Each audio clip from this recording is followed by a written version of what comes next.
Welcome to Men's Style Fashion. Thank you. The initials DG come to mind. And I'm not talking about Dolce & Gabbana. Who are you and what do you do? I'm David Gandy. Yes. I'm a model by trade, but I'm on the committee for the British Fashion Council and for LCM. David, I get a lot of emails saying men wanting to become a model. What are some crucial tips that you would guide them coming into it? You've got to have the right stature and the right height, and so you've got to be probably over 6 foot. Right. Why is that so? You have to be. There's some shorter ones, but I'm 6'3", most models probably 6'1", 6'2". Yeah. It's just that's you have to fit kind of sample sizes, and that's what they are in some ways. So you have to fit some certain criteria if you want to be a model. But really, the modeling's open to any face. So it's about uniqueness. It's about classic. There's so many variations. You have your own style app. Did you style yourself today, Mr. Gandy? I do style myself every morning. Talk us through it. Why, is it the modern dandy? Or is it the modern Gandy? Not the modern Gandy. I'm painting that one. I like that one. That's the brand I'm looking for. Right, absolutely. It's Reese, so it's British High Street. Quite an outfit for British High Street. Someone has to be.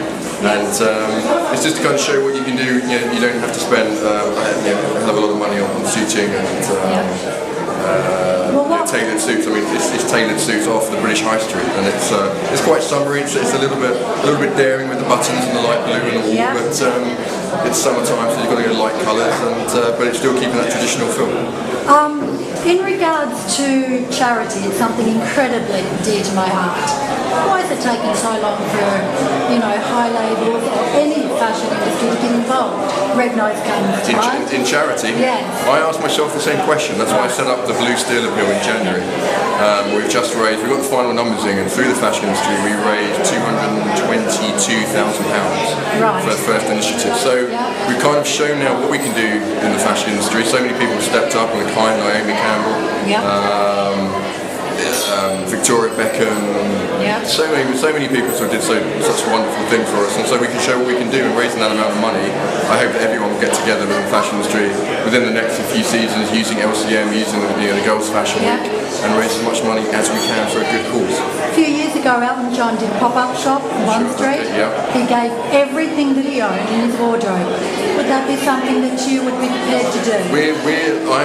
What I tried to actually get together last year was a lot of celebrities, a lot of people from fashion, is to actually do a whole, almost, I call it kind of a boot sale, but a very posh boot sale, maybe in Harrods, maybe in Selfridges, and everything that we don't know, we don't want anymore, and we want to get rid of. The things that we do have, that we're still prepared to donate to charity, was everyone has a very, very sort of celebrity boot sale, and the 100 of those proceeds, 100% it goes to Blue Steel Appeal. So I'd like to get that together for next year. We've now seen what works. What I try to do as well is give people from the high, from every day, from the street, men and women, an opportunity to experience the fashion world as well. So that's. What's your sort of encouragement for a man that's lost his passion to dress up, let alone love? I think women probably have nailed it more than men. The dressing up makes you feel good. Right. It's very easy. I always think there's, with my style app, I always said there's maybe 5 or 10 pieces you have to buy, which is just staples for your wardrobe. What 3 crucial pieces of clothing a man should own? I always think if you have a good suit, maybe a 3-piece suit, you can separate. You can wear the trousers with something else. You can wear the jacket, the waistcoat. So, that is one. It's sort of 3 items in one look. You can then separate that. A good pair of shoes makes or breaks an outfit always. And then go for a good accessory, so a handkerchief or a great tie, or a good T-shirt goes a long way. I know that sounds ridiculous. I went in my style app, I talk about T-shirts, and people say to me, "There's only one T-shirt." I said, "There's not. There's V-neck, there's deep V-neck, there's deep through, there's everything." So get the right T-shirt, and of course a good tailor to just nick and tuck and take everything in, sort of to tailor it to you. If you're going to buy it off the peg, so that's very important. So it can be done. You don't need to spend much money now. Right. I'm glad to hear it. Savile Row. What is What does Savile Row mean to you? A lot of our viewers don't know what it's about. And I'm asking you to speak from the heart now, not as David, Gandy the model, Yeah. but, Well, I kind of think we're here. We're at the men's show because of Savile Row. Right. Men's style is based around tailoring, it's based around couture. So, and that started 300 years ago in London, Savile Row, and here we are today, sort of celebrating it. And so Savile Row is the pinnacle of that. I think Tom Ford has been quoted saying that London is the home of menswear. Yeah. And probably the home of menswear, I feel, is kind of certainly Savile Row. Well, where do they go from here? Because Starbucks is in there, and Abercrombie and Fitch. Or Abercrombie, Where do they go from here? Is it the end of Savile? No, it's not the end of Savile Row. Savile Row constantly, recreates itself, modernises.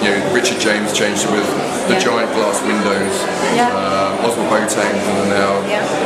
So it's constantly changing.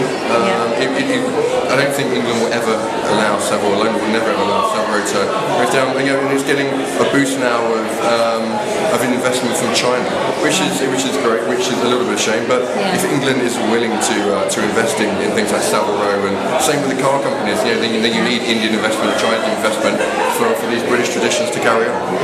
David, there was one tweet that kept coming at me last time I interviewed you.